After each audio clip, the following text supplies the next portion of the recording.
Welcome back to my channel where we talk about simple practices and wisdom that we all can incorporate into our daily lives to live today better than yesterday. And the practice that I want to talk about is journaling. This is a practice that I have used for a number of years, and over a period of time it has given me immense benefit. So as always, I want to share with you a practice that I use, I've experienced benefit, so that you all can try it out and see what benefit you get out of it. And I'm positive you will get a benefit out of this.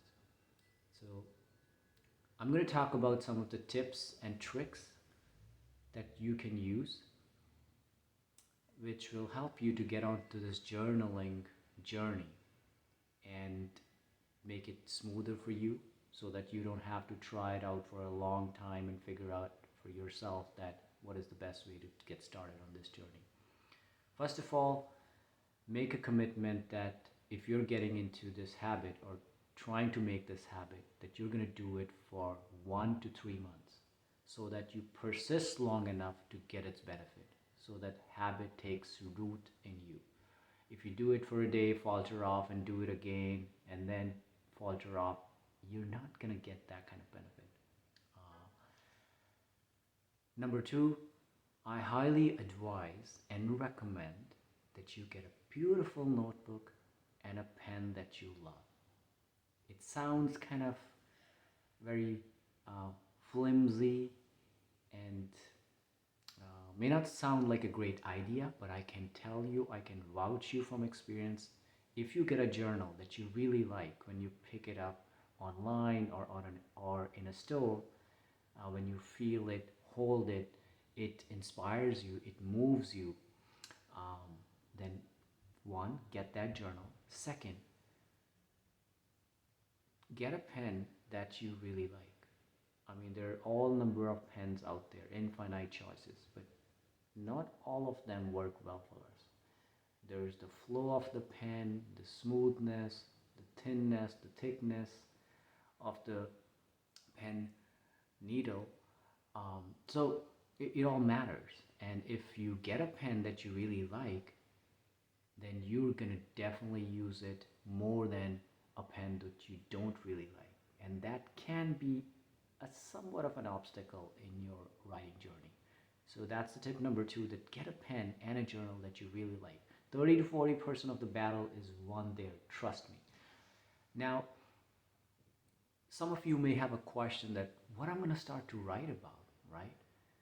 And there's one broad answer, that once you start writing, once you sit down, take few minutes, 2 3 minutes, and just start writing randomly, a lot of thoughts will flow out of you.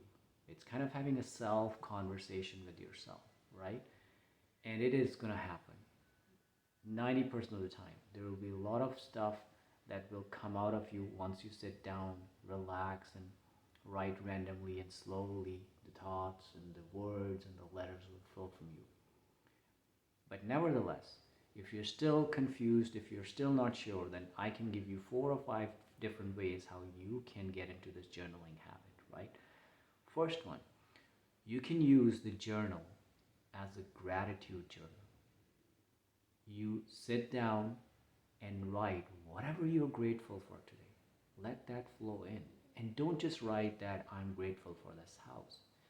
Get into the detail, the savory details, that it provides me shelter, if there's rain, that I'm safe, and then I have a kitchen in the house. Get into the little details so that you realize that how much you're in gratitude for just one thing. There's so many dimensions of it. And what happens is that when you start writing, other stuff comes in, and let it flow through you. That's one. Second one is that you can use your journal kind of as a release mechanism. During the day, we have tough situations to manage, decisions to make, stress levels go up. So use that journal to release your emotions, to release your pent up thoughts, right? Rather than venting out at your partner or your kids in an unnecessary way, let the journal be your release mechanism. And I'll give you a reference.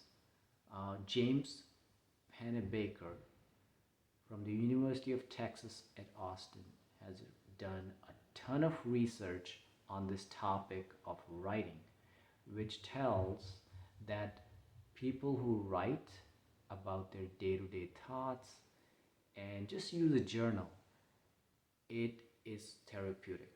It releases your stress, it actually helps you calm down. So there's a therapeutic, holistic benefit as well by using the journal as a release mechanism. That's another one. Third one is, which I'll start with, Socrates has a quote: "The unexamined life is not worth living," which means that if we don't inquire, if we don't kind of do a self audit, then a life is not worth living, right? We all do audits, we all do these meetings at work where we review that how things are going, how we can make them better. Why not do that for our personal life? Because that is the single most important thing, or single most important gift that has been given to us, right? So use that journal to kind of retrospect, to inquire what did go well today, what did not go well today, you know, um, what are my goals and how am I doing on them, right?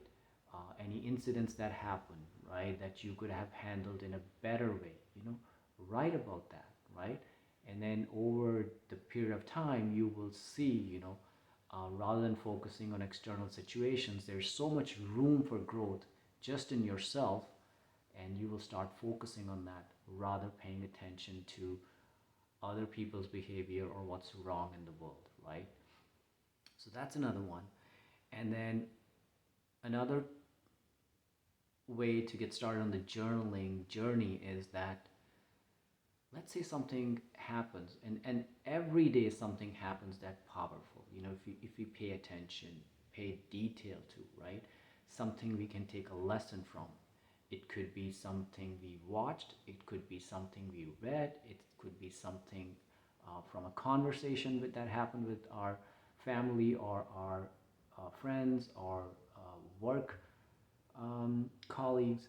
So write about that. Daily make a habit that if there was a lesson for me that came from a certain situation during the day, write that down in the journal and make that habit. So these are some tips that you can start to use to get on your journaling journey. And what also you can do is that make sure you set aside dedicated 15 minutes. Like anything, make it sacred. That is very important. I invite you to make this activity sacred and not as a chore, because then you will get the benefit, maximum benefit out of it. So it could be your start of the day, or it could be the end of your day. It can just become a meditative practice for you, right? And so make sure that you're not distracted. You are by yourself, in your zone, in your space, when you're journaling for those 15 minutes. And make sure that you do it, like I said at the start of the video, from 1 to 3 months to get maximum benefit out of it. And trust you, once you start doing it, you will never lose the habit. You will actually want to continue the habit because you got so much out of it. If you read about any of the great men, any of the inspiring people who have walked on this planet, they always were writing about what's going on around them, what's happening within them, right? And that's how, if you notice, all the great text has come because of that effort, right? Now, we're not talking about writing some great text, which definitely could happen, right? Who knows, somebody of someone from you could become a great author by doing this practice, then that's great. But just start baby steps and get onto this journey. I wish you well, and I wish that you get the maximum benefit out of it. All right, thank you.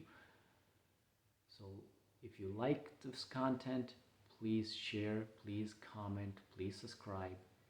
And as always, I wish you a very blissful today